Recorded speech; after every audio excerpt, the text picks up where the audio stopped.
আসসালামু আলাইকুম everyone, welcome back to my channel Mukti's cooking world. আজকে আমি আপনাদের সাথে খুবই মজার একটা ডালের রেসিপি শেয়ার করব। আজকে করে দেখাবো তারকা ডাল।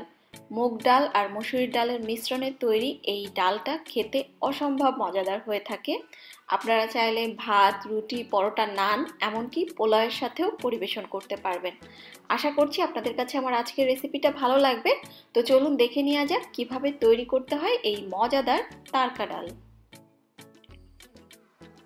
প্রথমেই এখানে আমি একটা মিক্সিং বোলের মধ্যে নিয়ে নিচ্ছি আধা কাপ পরিমাণ মুগ ডাল। মুগ ডালগুলোকে আমি সামান্য শুকনো খোলায় একটু টেলে নিয়েছি। আপনারাও চেষ্টা করবেন একটু টেলে নেওয়ার জন্য, এতে করে মুগ ডালের কাঁচা স্মেলটা চলে যায় আর খুব সুন্দর একটা স্মেল আসে। এবার এর মধ্যে আমি দিয়ে দিচ্ছি আধা কাপ পরিমাণ মসুরির ডাল, তবে মসুরির ডালটাকে একদমই টেলে নিতে হবে না। এখন এর মধ্যে আমি নর্মাল তাপমাত্রার কিছুটা পানি দিয়ে দিচ্ছি।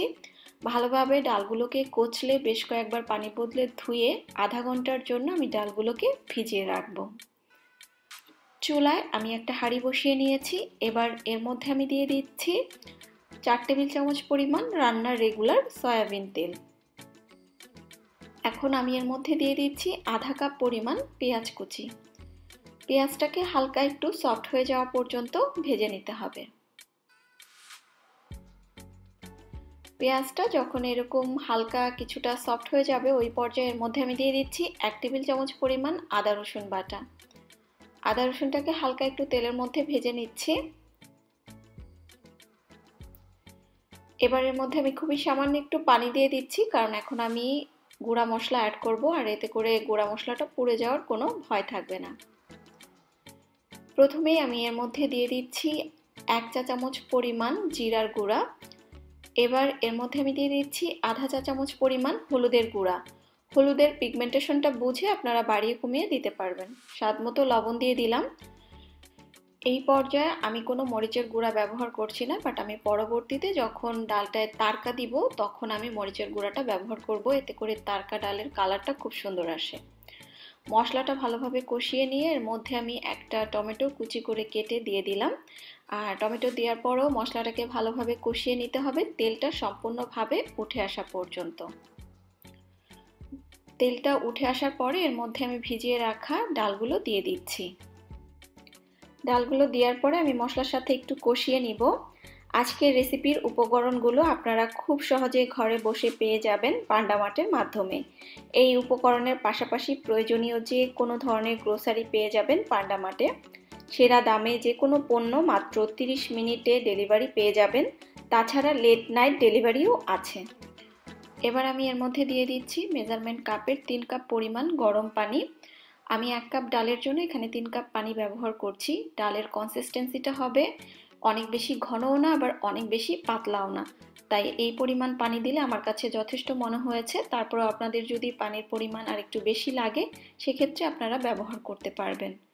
সবকিছু ভালোভাবে মিশিয়ে নেওয়ার পরে এবার আমি ঢাকনা দিয়ে ঢেকে দিচ্ছি এবং অপেক্ষা করছি একবার ফুটে ওঠা পর্যন্ত। কয়েক মিনিট অপেক্ষা করার পরে এবার আমি ঢাকনাটা খুলে নিচ্ছি এবং দেখতেই পাচ্ছেন ডালটা কিন্তু ফুটে উঠেছে। ডালটা ফুটে ওঠার পরে ভালোভাবে নেড়ে দিব এবং ঢাকনা দিয়ে ঢেকে চুলার আঁচটা একেবারে লোতে করে রান্না করতে হবে ডালগুলো সিদ্ধ হয়ে যাওয়া পর্যন্ত। আপনারা যারা পান্ডামার্টে ঢাকার ভিতর থেকে অর্ডার করবেন, তারা মার্ক 100 কোডটি ব্যবহার করে 500 টাকার অর্ডারে 100 টাকা পর্যন্ত ডিসকাউন্ট পেয়ে যাবেন। আর ঢাকার বাহির থেকে 300 টাকার অর্ডারে 75 টাকা পর্যন্ত ডিসকাউন্ট পেয়ে যাবেন মার্ক 75 কোডটি ব্যবহার করলেই। বেশ কিছুক্ষণ রান্না করার পরে আমি ঢাকনাটা খুলে নিলাম এবং আমি অফ ক্যামেরায় চেক করে নিয়েছি, ডালটাও সুন্দর মতো সিদ্ধ হয়ে গিয়েছে। ডালটা একেবারে গলিয়েও ফেলা যাবে না, আবার ডালটা কিন্তু শক্তও থাকবে না, আধা ভাঙা অবস্থায় থাকবে। তো এবার আমি একটু ভালোভাবে এটাকে ঘুটে নিচ্ছি, এতে করে ডালটা একটু আধা ভাঙা হয়ে যাবে। আপনারা চাইলে ডাল ঘুটুনি অথবা হ্যান্ড উইক্সও ব্যবহার করতে পারেন, তবে একটু আধা ভাঙা রাখবেন, একেবারে গলিয়ে ফেলবেন না। এই তো ডালটা সুন্দর মতো আধা ভাঙা অবস্থায় আছে, হয়তো আপনারা দেখে বুঝতে পারছেন। এবার এর মধ্যে আমি দিয়ে দিচ্ছি 2 টেবিল চামচ পরিমাণ কাঁচামরিচ কুচি, আর সাথে দিয়ে দিচ্ছি আমি এর মধ্যে 2-3 টেবিল চামচের মতো ধনিয়া পাতা কুচি। এই পর্যায়ে কাঁচামরিচ আর ধনিয়া পাতাটা ব্যবহার করলে খুব সুন্দর একটা ফ্লেভার আসে। আর কাঁচামরিচ ধনিয়া পাতা ব্যবহার করার পরে আমি জাস্ট 2-3 মিনিটের মতো জাল করব ঢাকনা ছাড়াই, এতে করে ফ্লেভারটা যতটুকু ছড়ানোর এর মধ্যে ছড়িয়ে যাবে। পান্ডা মার্টের 1 বছর অ্যানিভার্সারি উপলক্ষে পরের মাসে পান্ডা মার্টে আসছে বছরের সেরা ডিসকাউন্ট অফার্স। মিস করতে না চাইলে চোখ রাখুন ফুড পান্ডার অ্যাপের পান্ডা মার্টে। তারকা দেওয়ার জন্য ডালটা একদম রেডি। এবার আমি চুলা থেকে নামিয়ে একটা সাইডে রেখে দিচ্ছি এবং চুলায় আমি আবারও একটা হাঁড়ি বসিয়ে দিলাম।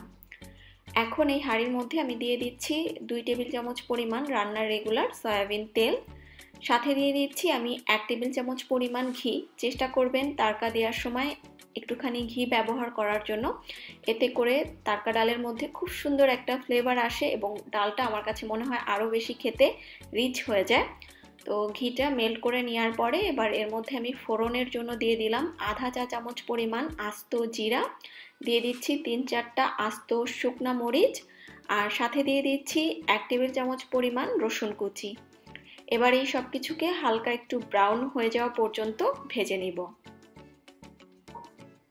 রসুনটা যখন এরকম ব্রাউনিশ হয়ে যাবে ওই পর্যায়ে এর মধ্যে আমি আধা চা চামচ পরিমাণ শুকনা মরিচ দিয়ে দিচ্ছি তেলের মধ্যে। তারকার মধ্যে যদি এভাবে শুকনা মরিচটা ব্যবহার করা হয় সেক্ষেত্রে ডালের কালারটা খুব সুন্দর আসে আর সাথে একটা সুন্দর ফ্লেভারও অ্যাড হয়। এবার সরাসরি আমি চুলা থেকে তারকাটা নিয়ে ডালের মধ্যে দিয়ে দিচ্ছি। তারকাটা ডালের মধ্যে দেওয়ার পরে আলাদা করে আর জাল করতে হবে না, সবকিছু ভালোভাবে মিশিয়ে নিলেই কিন্তু একদম রেডি হয়ে যাবে পরিবেশনের জন্য তারকা ডাল। তো আমার ডালটা রেডি হয়ে গিয়েছে, এবার পরিবেশন করে নিব। আর এই তো তৈরি হয়ে গেল আমার গরম গরম তারকা ডাল। খুব সহজ একটা রেসিপিতে সহজভাবে তৈরি করা, বাট খেতে খুবই মজাদার। আপনারা হুবহু রেসিপিটা ফলো করে তৈরি করে দেখতে পারেন, ইনশাল্লাহ ভালো লাগবে এইটুকু বলতে পারি। আজকের মতো তাহলে আমি এখানেই বিদায় নিচ্ছি। সবাই খুব বেশি ভালো থাকবেন। আল্লাহ হাফেজ।